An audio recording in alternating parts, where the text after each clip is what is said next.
Нэг. За сайн байцгаана үзэгчдээ. Одоо та бүхэндээ юу өгөх вэ гэхээр одоо та бүхэндээ шаазгай мэдээгээ үргэлжлүүлэн хүргэнэ энэ удаатай. За тэгээд өчигдөр уулын орох ёстой байсан авчиг би линкээ уулгаа мартчиж за ингээд эхэлнэ.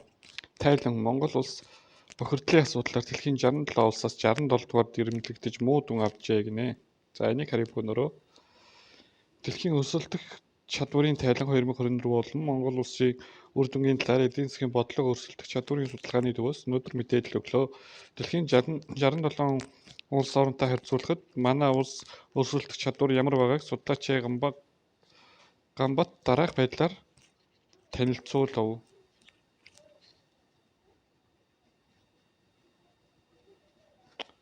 Эдийн засгийн тамир тэнхээ, засаглалын үр ашиг, бизнесийн ашигтай ажиллагаа дэд бүтц. Монгол улс өрсөлдөх чадварын үзүүлэлтээр 67 улсаас 61-р дэрэмлэгдээд байна. Өрсөлдөх чадварыг хэмжиж буй индекс нь 4 бүлэгт хуваагддаг. За ингээд эдийн засаг тамир тэнхээ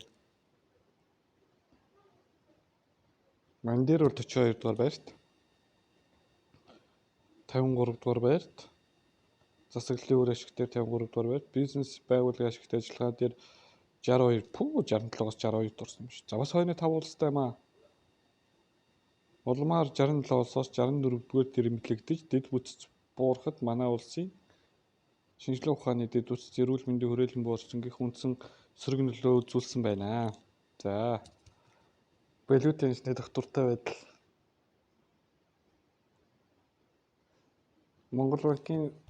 Монгол банкны салбарын актив үзүүлэлт 66.74-өөс 53.76 болж буурсан байна. Нэг сурагчид ногдох боловсролын төсвийн зардлын үзүүлэлт 617-оос 548 болж буурсан байна. Оюуны ажилт үзүүлэлт нь 253-аас 233 болж буурсан үр дүн гарлаа. Бохирдлоор бол 67-оос 67 за тийм ээ. Ийм байна. Тэгэхээр одоо яана гэсэн үг бөөнөрөө. Ягчгүй гэсэн үг л дээ та нар. За яг энэ рекламууд бай. За энэ жоохон. За наадмын тасалбар. Наадмын тасалбар худалдааны гарах хугацааг эх 7 хоногт зарлана гинэ. Тулгуур төрийн 2233 жил их Монгол улс байгуулагдсан 818 жил үндэсний хэрэгжлөө тусгаар технологи сэргийн манд улсны 113 жил ардын өвсгөлийн 103 жилийн үндэсний их баяр наадмын нээлт хаалтыг төвзөнөлт хүрээлэнд үүсгэх тасалбар худалдаанд гарах хугацаа эх 7 хоногт зарлах юм байна.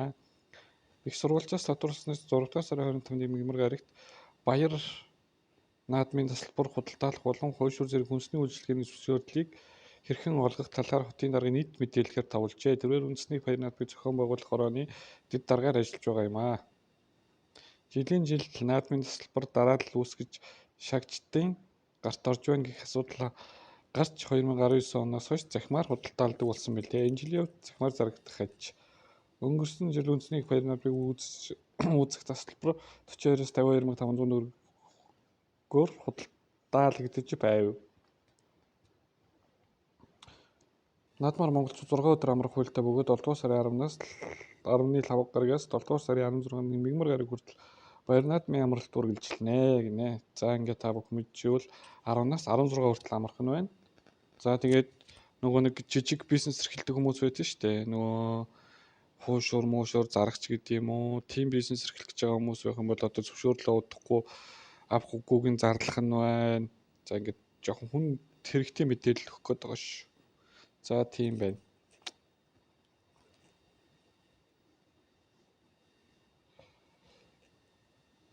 За энэ жоохон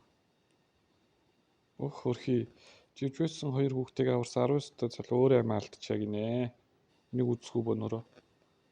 Живжүүлсэн 2 хүүхдийг аварсан 19 настай залуу өөрөө амиа алдчихээ. Сэлэнг аймгийн Шамар сумын Дулаахан багийн Битүүгийн тухай гэдэг газар 90 гол живжүүлсэн бага насны 2 хүүхдийг аварсан иргэн өөрөө амиа алдчихээ. Уг ослын дуудлага 6 дугаар сарын 16-ны 11 цаг 24 минутад онцгой байдлаар албан тутсан бөгөөд аймгийн онцгой байдлын газрын эрен хайх аврах бүлгийн аль багчид эрен хайх ажиллагаа 17-ны өдрийн тэг 5:30-аас эхлүүлсэн байна. Аврагчид анх осолдсон газраас зүүн хойд 14 км Тууч модны гүүр гэдэг газар хүртэл 4 удаа нийт 56 км завтай урсаж голын булан дохой бут бургас хялга зэргээс амралт хийж анх осолдсон газраас болон эргээсээ 3.5 м зайд 3 м-ийн гүн шумбал дид зогцсыг 5 цаг 10 минутанд олж аймгийн цагдаагийн байгууллагад шилжүүлэн өгсөн байна. Хоёр хүүхдийг авраад тусалсан гэрэн 19 настай эрэгтэй байжээ. Гүн эмийг нөлөөлөлгөе да. Мааны үднийхэн. За жоохон бараан болчлоо шүү.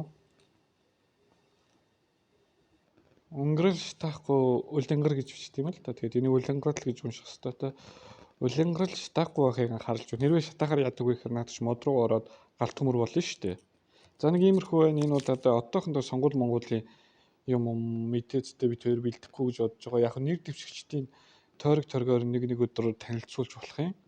Энийг манай продюсер найруулагч мэднэ. Ойр жоох ууртаа байгаа. Sorry.